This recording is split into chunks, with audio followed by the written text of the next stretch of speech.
क्या है कैलाश का रहस्य?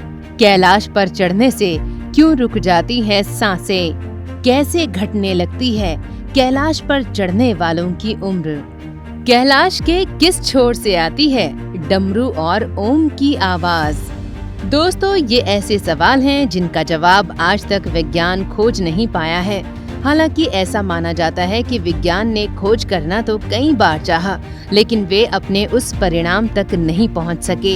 चलिए आज इस वीडियो में हम आपको कैलाश से जुड़ी ऐसी बातों को बताएंगे जो बेहद जरूरी होने के साथ साथ आपने कभी नहीं सुनी होंगी।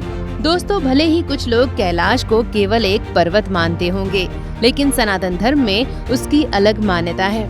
दरअसल कैलाश में भोलेनाथ सपरिवार वास करते हैं और उनके दर्शन के लिए कैलाश जाना तो हर कोई चाहता है, लेकिन कहा तो ये भी जाता है कि कैलाश पर चढ़ाई करने से उम्र घटने लगती है।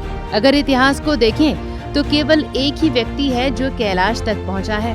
उसका नाम था मिलारेपा और ये बौद्ध यात्री था जिसने 11वीं सदी में कैलाश की यात्रा को अंजाम दिया था।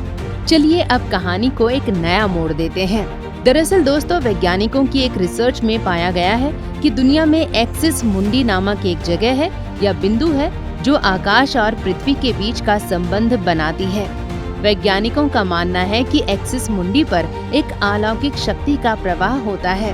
अब फिर आते हैं अपने सनातन धर्म की ओर। हमारे यहाँ तो अनेक ऋषियों ने आध्यात्मिकता और योग बल के सहारे समस्त ब्रह्मांड की यात्रा की है और ये आज की बात नहीं है, लाखों करोड़ों वर्षों से करते आ रहे हैं। दोस्तों, आज तक कई लोगों ने अनेक बार कैलाश पर चढ़ने की कोशिश की है, लेकिन कोई भी वहां तक पहुंच नहीं पाया है।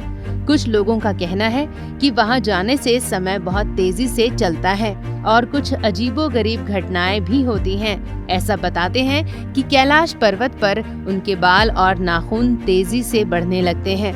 दोस्तों, आमतौर पर हमारे यहाँ 2 हफ्तों में बाल और नाखून जितने बढ़ते हैं, कैलाश पर्वत पर सिर्फ 12 घंटे में उतने बढ़ जाते हैं। जब भी वे लोग आगे बढ़ते हैं तो कुछ समय बाद ही वे उसी जगह पर वापस आ जाते हैं। ऐसी घटनाएं भी होती हैं।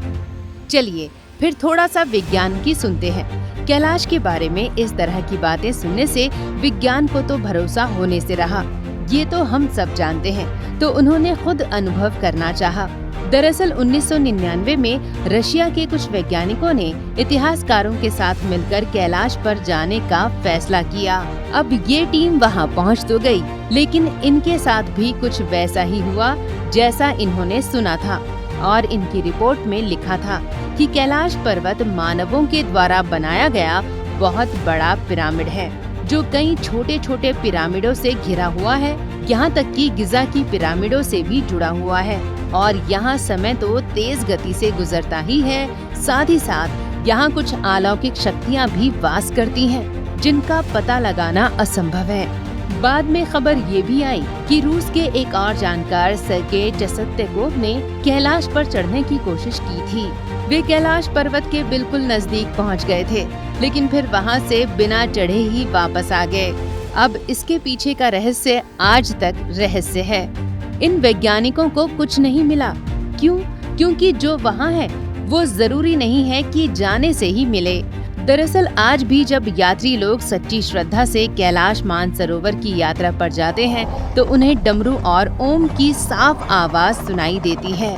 दरअसल दोस्तों, भगवान शिव कैलाश पर वास करते हैं और समय आने पर सच्चे भक्तों को दर्शन भी देते हैं, लेकिन अगर कोई चाहे कि बिना उनकी इच्छा के वहां पहुंच जाएगा तो ये नामुमकिन है।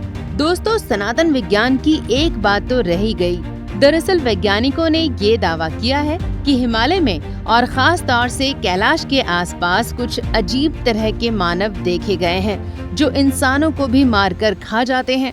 अरे भाई, तुम क्यों नहीं समझ रहे? ये तो सनातन धर्म ने लाखों सालों पहले बता दिया था कि भोलेनाथ के साथ भूत, पिशाच, नाग, किन्नर और इससे अजीब तरह के लोग रहते हैं। तो दोस्तों, ये तो सच है कि कैलाश एक द्वार है जो हमें परमात्मा, ईश्वर, कर्म फल, स्वर्ग, नर्क आदि तक पहुंचाता है। लेकिन इसका मतलब ये नहीं कि कोई भी आया और दरवाजा खोलकर चला गया भगवान के पास। उसके लिए सच्चे मन से भक्ति करनी पड़ेगी, अपने मन को परमात्मा में लगाना पड़ेगा, फिर जाकर कभी ऐसा हो पाएगा कि आपके लिए कैलाश जाना आसान है। तो चलिए, हमारी वीडियो तो पूरी हुई, लेकिन अगर आपकी भक्ति अधूरी है तो करते रहिए, और अगर आपको हमारी ये खास पेशकश पसंद आई हो तो इसे लाइक और शेयर जरूर करें। और हाँ, ऐसे ही सनातन विज्ञान के बारे में जानने के लिए हमारे चैनल को सब्सक्राइब करना ना भूलें। बहुत बहुत धन्यवाद आपका।